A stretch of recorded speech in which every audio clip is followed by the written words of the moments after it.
Alright, let's make this quick. Geronimo. Let's see.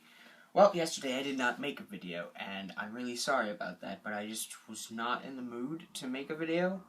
I was really tired. Like, yesterday was such a tiring day for some reason. It was like the Super Tuesday of all Tuesdays. I actually had a conversation the other day about how I find that Mondays aren't really that bad, when it comes to, like, tiredness. I mean, I hate going to school on a Monday, and I hate, like, how Monday is the start of a week. Like, Mondays suck. But I feel when it comes to, like, sleep, and tiredness, Tuesdays suck so much more when it comes to tiredness. Like, I hate Mondays, and I hate Tuesdays. Tuesdays just suck for tiredness, because literally what I figured out, basically, is that on Mondays, like, you wake up, and you've got Saturday and Sunday to, like, sleep through, and, like, I get all my sleeping done. Like, I don't wake up until, like, noon on Saturdays and Sundays, or actually maybe even 1. But, like, I get all my sleep on, and then on Mondays, when I wake up early, it's like, oh, okay, I'm okay with this. Like, my body's okay with this because I've been sleeping so much. And then Tuesday shows up, and Monday I woke up early, and then I don't go to sleep until, like, maybe, like, midnight. So I haven't had much sleep on Monday, and then Tuesday is just, BAM! I don't want to get out of bed. I kind of, like, flop to one side and roll out, and then when I come home, I immediately just fall and take a nap. But yesterday was, like, the mother of all, Sundays. Fucking hell, I'm tired. Not Sunday, Tuesday. I'm actually going to France tomorrow, which is Thursday, and at 4 o'clock, so I might try and, like, get in a video before I go, and then we'll be making videos afterwards. And I'll try and see if I can make videos in France and, like, upload them and shit.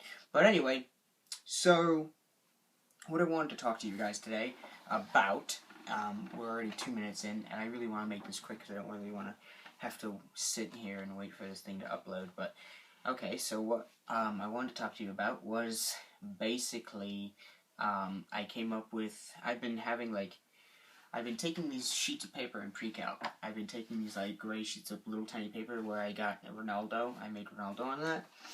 And I've been just brainstorming, basically. I've been free drawing, essentially. Like, I free write all the time, and I can free draw all the time. So I just, like, draw some lines, and then I make something. So I made, like, this devilish Furby I call Horseradish. And then I drew some really morbid drawings of death in the background. And that's been pretty fun. But, I also drew something I like to call Pirace, or what stands for, let's see if I can remember this, Platinum Intergalactic, no, it's not restored, it's, reserved, or,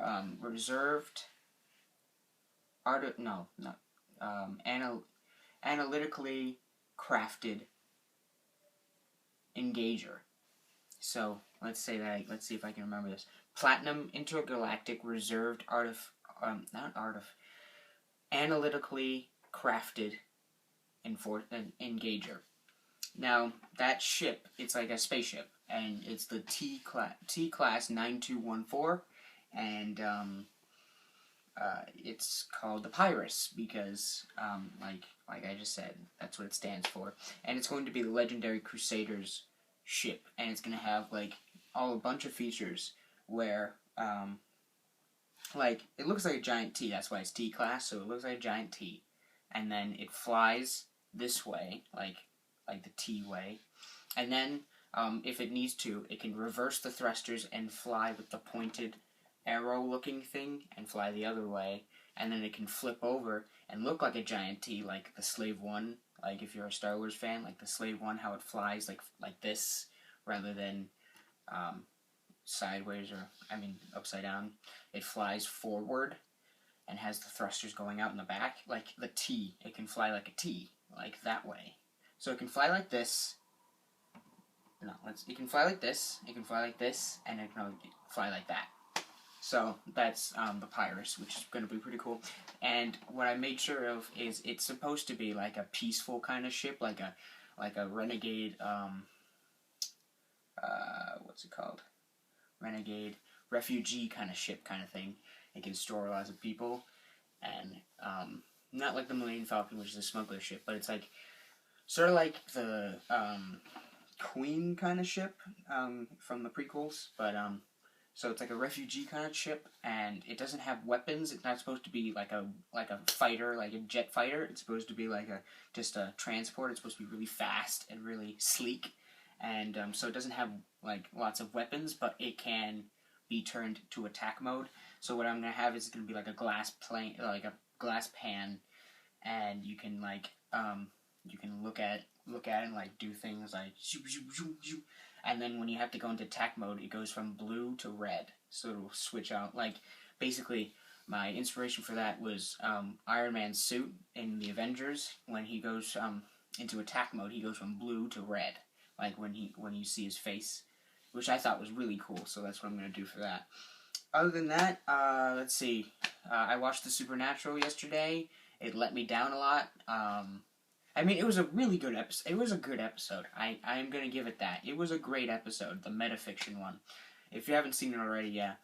I guess I'm going to spoil it for you. I don't really want to go too much into it, but essentially what let me down was they brought Gabriel back, and to me he was pretty awesome before he died, and then they just brought him back, and he's supposed to be alive, and then they let me down because it was all an illusion, and it was all by Metatron, and they let me down because I really wanted him to be back, and I wanted him to be alive, and I wanted to know what had been going on with him, like if he was still alive or if he was actually dead, now that he could possibly be alive. But I was just so let down because I wanted him to be alive, and then they were just like, it went nowhere. It was like, oh, yeah, let's go. I remember watching it, and then they go to the gas station, and they're like, oh my gosh, those are Metatron's people. I'm going to hold them off. I was like, dude, what are you doing? I mean, they just met up, and then he's going to hold them off. Like, I didn't like how they played that, and then it turned out to all be an illusion, and I was just like, oh. And then they had Gadriel, and then, they let him go, and I was like, ugh. They didn't get anything. I thought there was gonna be like, move forward. Like, the only thing that we know now. Nah, I'm not gonna spoil that. But like I thought it was gonna be like a move forward, but it was just like inch. Like now Castiel's like leading them, and it's like, oh, okay. I thought that was inevitable. I thought that was gonna happen either way. So there we have it. We have that supernatural thing. I've been listening a lot to Eagles and Drag, which is like a group that was comprised of band members from other bands, and the only reason I heard about it is because I'm a really big follower of The Maine, which is like one of my favorite bands of all time at the moment. Twin Atlantic and The Maine are like my two favorite bands, and I think for VEDA, I might go into detail about how I basically discovered both those bands. But they're like my two favorite bands at the moment. And then I was following The Maine, and they were talking about Eagles and Drag and how it's their new, John's new thing. And yeah, it's really good. It's really good. Pretty Girl Monster, I think, has to be one of my favorite songs. So yeah, we got Eagles and Drag. I've been listening to that, which is really, really phenomenal. So, look forward to hopefully a video from me tomorrow. I mean, if I feel like it before I go to France. But yeah, hopefully I will see you tomorrow.